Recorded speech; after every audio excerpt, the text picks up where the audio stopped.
That's enough. You're basically a stranger to us. Let's just throw you out into the yard. Please wait. I was grabbed by my arm and thrown out into the yard. As the window sash closed sharply in front of me, I felt the blood drain from my face in despair. Why? This isn't right. Could Ken and Jessica, my in-laws, really be serious about making me live out here in the yard? The door was locked from the inside, and I was at a loss. I thought about going back to my parents' house, but it was too far, and I didn't think I had enough money for the fare. As my mind went blank, the door suddenly opened. I hoped they had reconsidered, but the voice that came back was still as cold as ice. Here, eat this. Jessica handed me a box of cup of noodles that had been stored for emergencies. Seeing it placed on the ground in a cardboard box, I was convinced that they were serious. You've got to be kidding. Wait, please. My desperate pleas were futile, and the door was mercilessly closed in front of me. If something happens to me, they'll be the ones in trouble. Maybe if I throw this out, they'll feel compelled to give me real food. In a fit of rage, I thought about throwing away everything inside. I opened the cardboard box somewhat roughly and found it packed tightly with cup noodles. What the? One of them was half open. I hesitantly reached out and picked up the cup of noodles. Wait, this is. My name is Linda Taylor. I'm a homemaker in my 40s. For the past several decades, since I married my husband, there has been something that has always troubled me. That is, hey, Ken, I always tell you to pick up your clothes. The living room was a mess with clothes that my husband, Ken, had taken off just after coming home from work. Ken has a habit of changing his clothes as soon as he gets home from work and just leaving them on the floor. Even now, he was naked on the sofa, scrolling through his phone. And he was laughing out loud while streaming videos at high volume. Perhaps because I interrupted his relaxation time, Ken spoke in a tone that clearly showed he was annoyed. It's not a big deal. It's not bothering anyone. It bothers me. Huh? Why are you getting upset over something like this? No one likes a hysterical old lady these days. What are you going to do if you get even more wrinkles on your face? His unwarranted verbal abuse made me frown. Yes, I had grown completely weary of his condescending tone and attitude. But the problem wasn't just that. It's really a small thing. Just put your clothes in the laundry basket. Ugh, this is why I hate how nagging women can be. You're dependent on my earnings, yet do you realize you couldn't live properly without me? As Ken continued to complain, he suddenly raised his voice and called out to someone. Dad, Linda's telling me to pick up my clothes myself. Wait a minute. Since it's a detached house, it probably won't bother the neighbors like in an apartment, but the loud voice still echoed. Proving this, heavy footsteps approached from the hallway, and the living room door was swung open somewhat violently. It was my father-in-law, Ronald. Ronald growled in a low voice from his throat and glared at me with a sharp gaze. That's supposed to be your job. Then, like the sound of an explosion, his voice hit my eardrums. All I could do was shrink a little under his intimidating presence. Listen up. You married into this family, so you just need to obey your husband. That's how it is for women. Don't bother me or Ken with such trivial matters. I'm sorry. At this point, all I could do was bow my head and apologize. Ken looked on, grinning at me. Ken's dad, Ronald, is a very traditional, old-school man. Whenever I try to talk about household chores or Ken's behavior, he would snap, "You don't need to think about that." It wasn't rare for him to raise his hand, and I had reflexively learned to make myself smaller. Ken had already shifted his interest back to a video on his smartphone, not looking at me. I felt gloomy, thinking I had to wait quietly until Ronald's anger subsided, when I was suddenly called upon by another person. Hey, Linda, didn't I tell you not to use ham in the cooking? It was Jessica, my mother-in-law, speaking from the kitchen where I had just finished preparing dinner. It contains sodium metabisulfite, you know? It's not good for your health. And get rid of that strange device Ken brought home quickly. It emits electromagnetic waves that shrink our brain. A famous author said so. Jessica wasn't like Ken, who twisted logic, nor was she like Ronald, who yelled. However, she was certainly not on my side. Even now, she sighed while holding special aluminum foil that supposedly blocks electromagnetic waves reaching the brain. Jessica had fallen for what they call conspiracy theories. I'm sorry, Jessica, but we need to get our protein. There you go again. Where is the fish from? Did you check the source? And the additives too.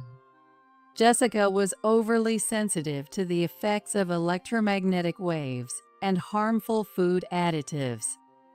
Because of this, cooking took much more effort than usual. Jessica would check every ingredient on food labels and restrict their use in cooking. Thus, the meals at the Taylor house could hardly be considered healthy. As I felt hopeless about the wasted ingredients, Jessica seemed to remember something.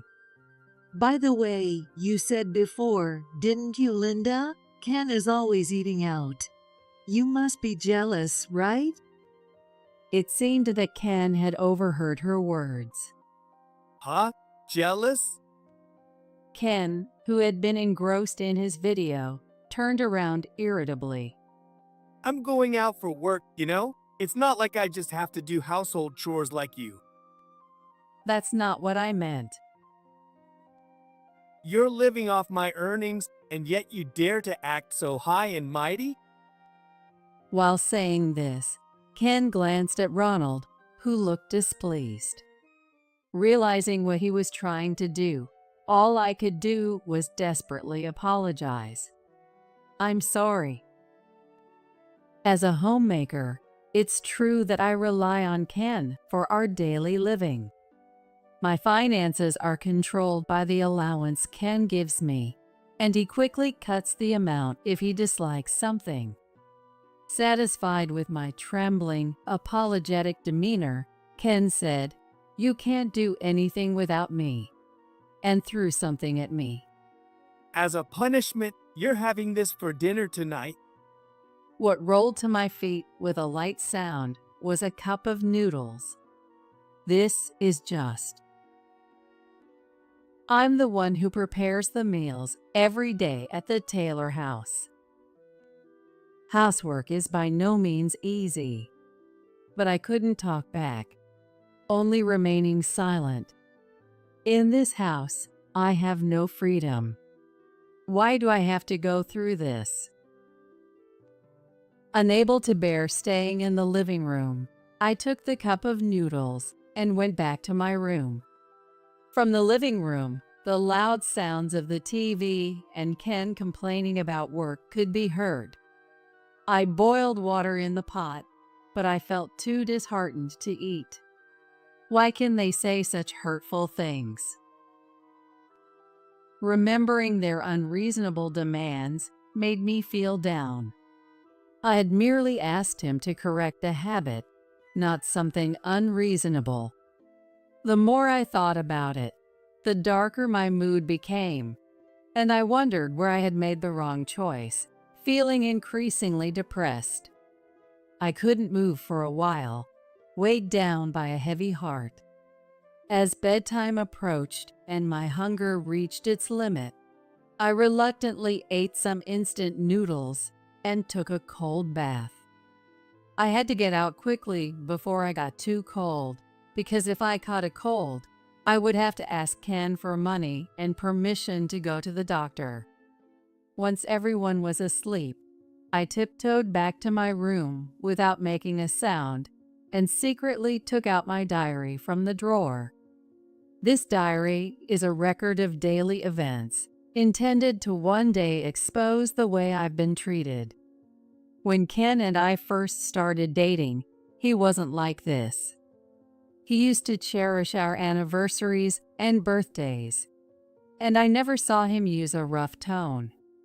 I married him believing he was a kind person, but the reality was completely different. In this house, I somehow feel treated like something tainted. Much of this can be attributed to Jessica's inclination towards conspiracy theories. Being unfamiliar with such theories, I have been shunned for supposedly leading a lifestyle that Jessica despises, fearing it might negatively affect her son. I am forced to prepare separate meals, and I've never been included in their circle of 3. However, I managed to find some solace in secretly eating what I like and writing in this diary. I hope I can expose this one day. I've thought about asking for help more than once, but the fear of causing harm to my parents back home prevents me from taking any action. Escaping is difficult without sufficient funds, and who would hire a woman in her 40s who has been a homemaker all this time? At times like this, Ken's words, "You can't live without me," really hit home, and I felt so powerless that I was on the verge of tears. In the end, unable to find a solution, I could only curl up and sleep in my bed. The next day was eventful. The area outside my room was unusually noisy, and just as I wondered what had happened, Ronald hurriedly opened my door. Hey, call an ambulance right now, Ken. Apparently, Ken, who usually wakes up late, wasn't breathing when Ronald went to wake him up. I frantically called an ambulance. Even though he had oppressed me for years, I couldn't just ignore someone in life-threatening danger. While on the phone, I tried to perform CPR in desperation, but Ken was gone. How could this be? He seemed fine just the day before, so why did his health suddenly decline? Overwhelmed by the sudden event, I was devastated and couldn't even begin to prepare for the funeral after returning from the hospital. The Taylor house was filled with a somber atmosphere, unlike usual. Come to think of it, he did seem unwell recently. Is that so? Ronald murmured. Understandably, he had no energy left to yell at me now that his son had passed. I had no idea that Ken had been feeling unwell.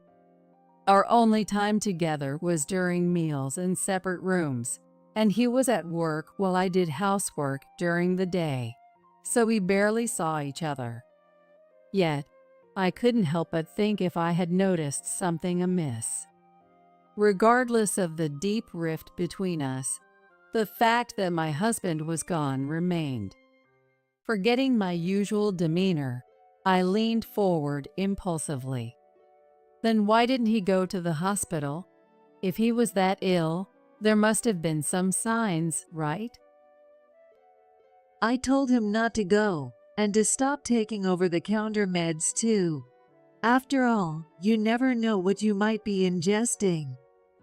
Jessica said in a matter-of-fact tone. It seemed that despite knowing about Ken's ill health, her belief in conspiracy theories was too strong to abandon. Struck by such a ridiculous reason, I was overwhelmed by an immense sense of helplessness. Dumbfounded, I didn't know what to say, whether to Ken, who believed Jessica's words, or to Jessica herself, who never doubted her baseless conspiracies. Is that so? People tend to laugh when faced with overwhelmingly hopeless situations. I couldn't help but shiver slightly. However, that was probably not the best reaction. What's that reaction for? A voice so low it seemed to resonate from the depths shook my eardrums. I startled and looked up. Oh, this isn't. What do you mean it's not? You just laughed, didn't you? Are you the kind of person who laughs at her husband's misfortune? I'm sorry. I didn't mean it like that. I was just thinking about Ken. I had completely done the unnecessary. Perhaps my emotions weren't functioning properly in the face of sudden misfortune. But it was too late to take it back, and Jessica's cold voice pierced through me. No excuses. You laughed. That's a fact. Don't tell me you poisoned him. No, I didn't do anything like that. I shook my head frantically, on the verge of tears. Indeed, there was every reason to suspect me since I had been treated harshly by Ken. Although most of the meals were dictated by Jessica, I was the one who prepared their food. That's enough. Without Ken, you're nothing more than a stranger. Let's just throw you out in the yard. Exactly. Don't think you can ever come back inside. Please wait. Ronald grabbed my arm, and I was literally thrown out into the yard. The window sash snapped shut in front of me, and I felt the color drain from my face in despair. Why? This isn't right. Living in the yard was no joke.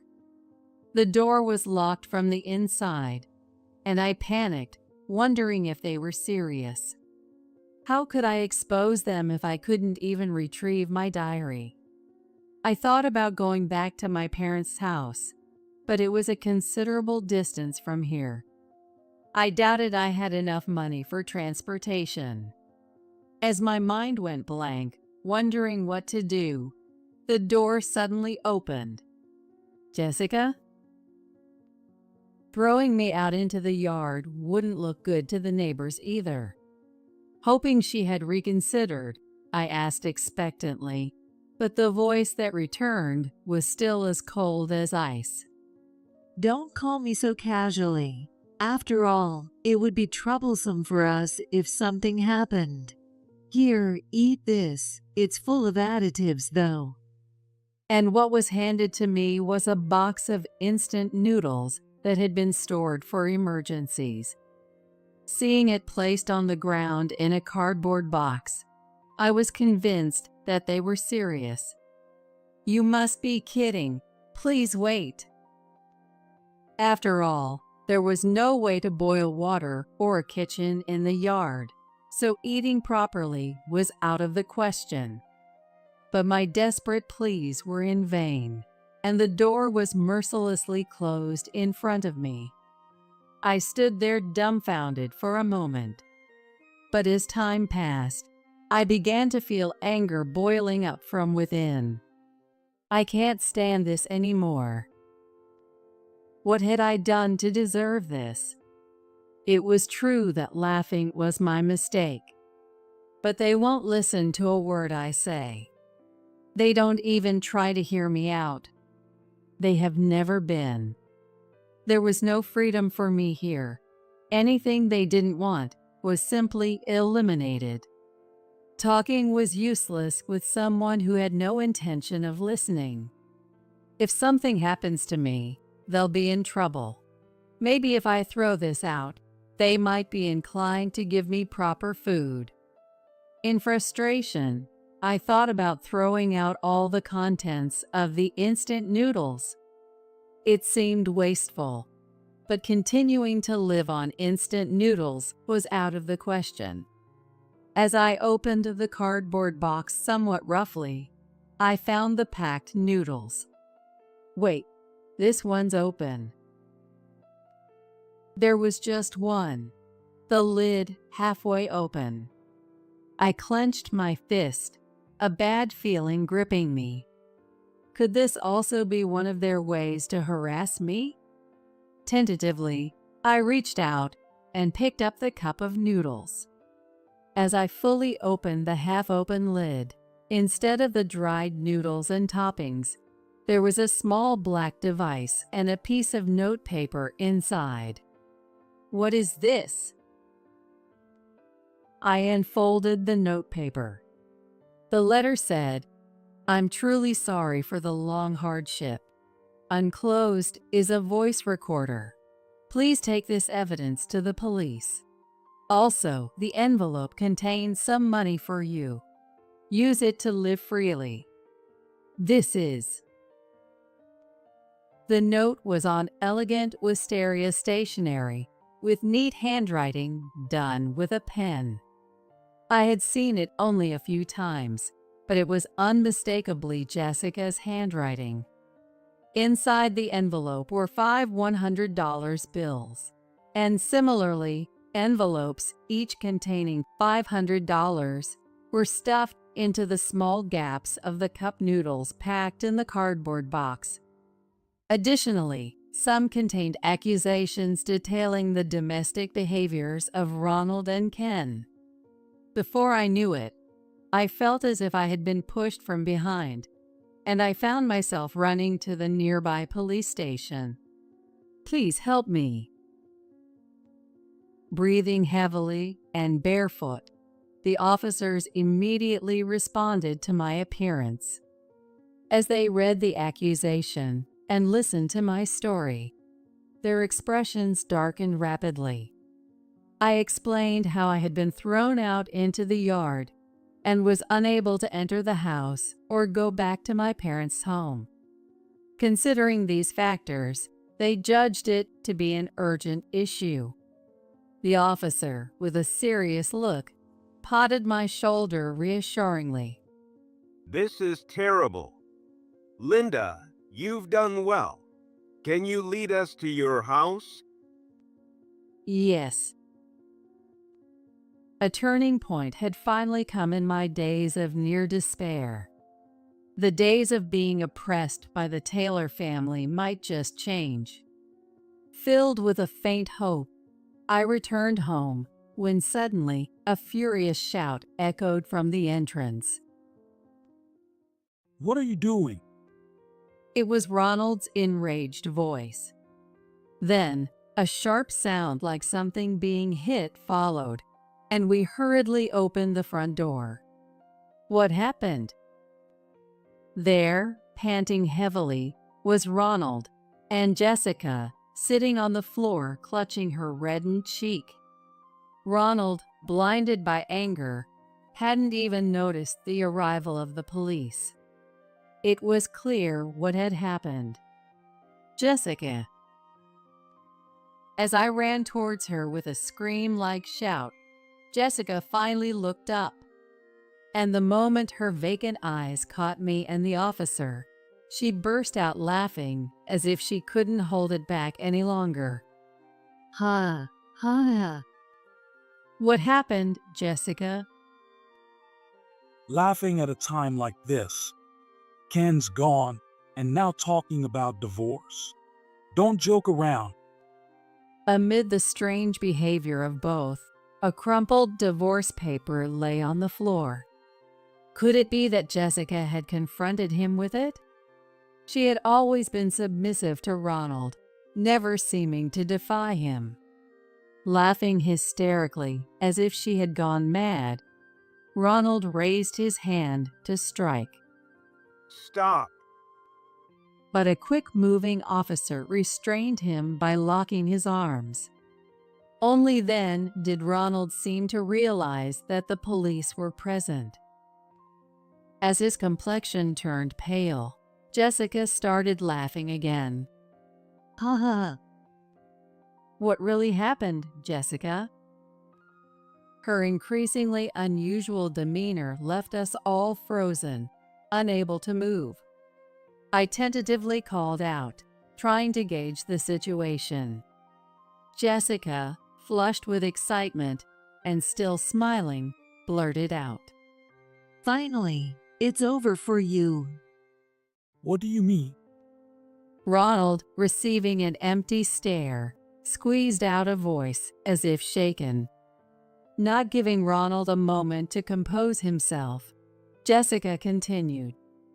Right now, you can't move, can you? You want to hit me, but you can't, right? Do you know why? Because that officer over there has more power than you. Linda and I have felt the same way you feel now for a long time.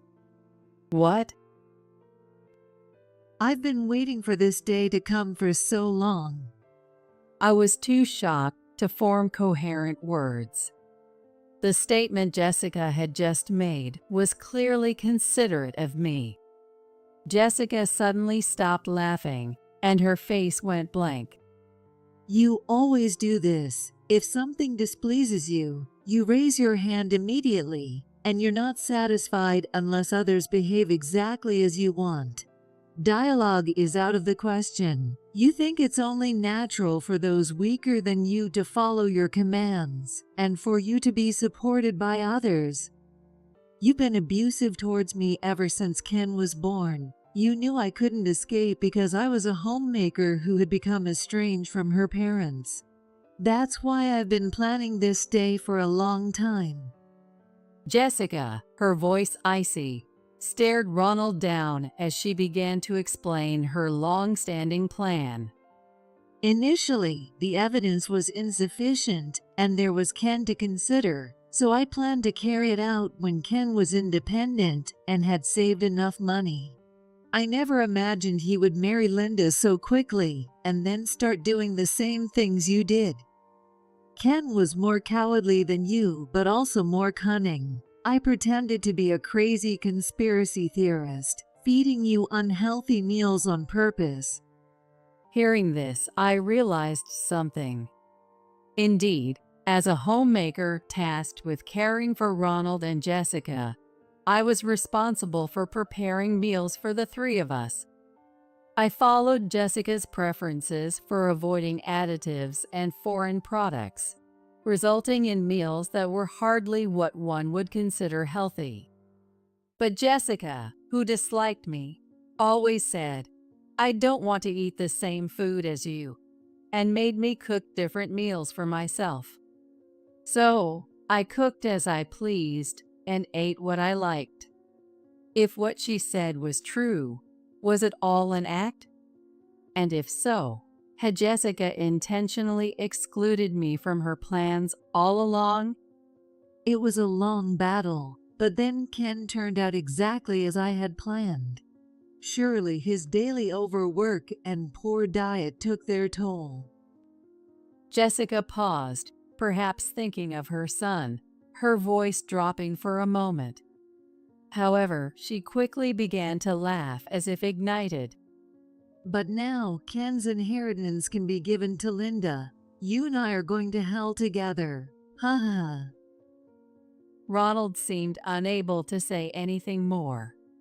He stared wide-eyed at Jessica, who was laughing like a mad woman.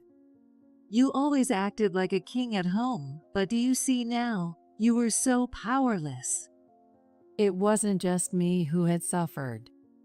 Jessica had suffered and endured far longer than I had, and today she had reached the culmination of her struggles.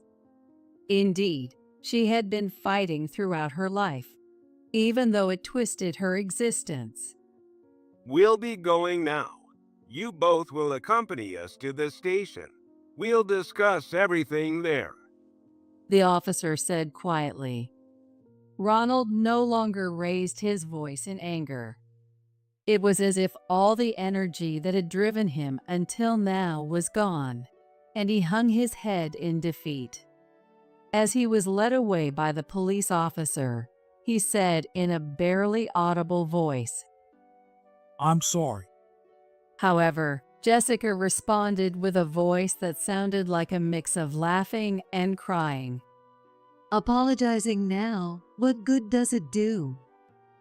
And so, we walked quietly to the police station, none of us uttering a single word.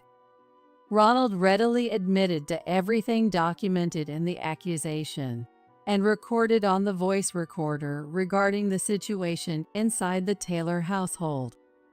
As a result, it was determined that Ken's sudden health change was not accidental but planned, indicating criminal activity. Of course, Jessica was identified as the perpetrator. After all was said and done, Jessica, who had seemed spiteful and had laughed maniacally, became meek, as if all her previous behavior had been a facade. Linda, I'm truly sorry for involving you in my plan. No, please don't apologize. You've been suffering for so long, Jessica. No, even so, it doesn't change the fact that I've hurt you repeatedly. I remembered the neat handwriting on the letter that was inside the cup of noodles.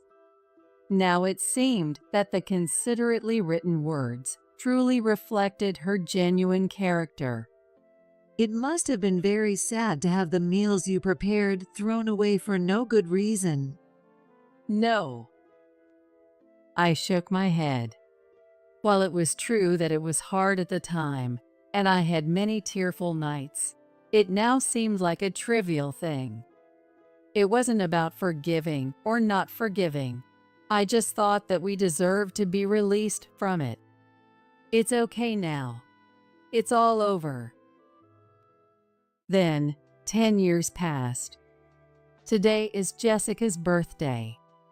Since then, having gathered the courage to start working, I was fortunate to find a warm workplace and am leading an independent life.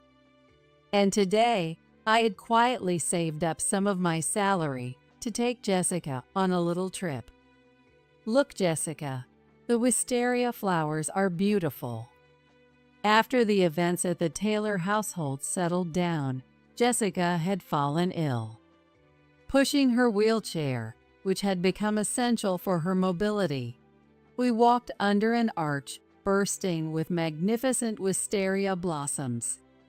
Yes, they are beautiful. Jessica seemed to be enjoying this thoughtful trip. After all that had happened with the Taylor family, I had decided to support Jessica. Now, she is an important part of my family. We care for each other, share words, and sometimes enjoy moments of interaction like this. Jessica, I have a special birthday cake prepared. Let's eat it together when we get back to the hotel. Thank you. I'm looking forward to it. We chatted as we slowly walked under the wisteria flowers, visiting nearby boutiques and tourist shops. Jessica seemed to be enjoying the trip, so it was safe to say it was a great success. We have our freedom now, and we do what we want, following our hearts. While hoping days like these would continue, I began to hum, "Happy birthday to you,"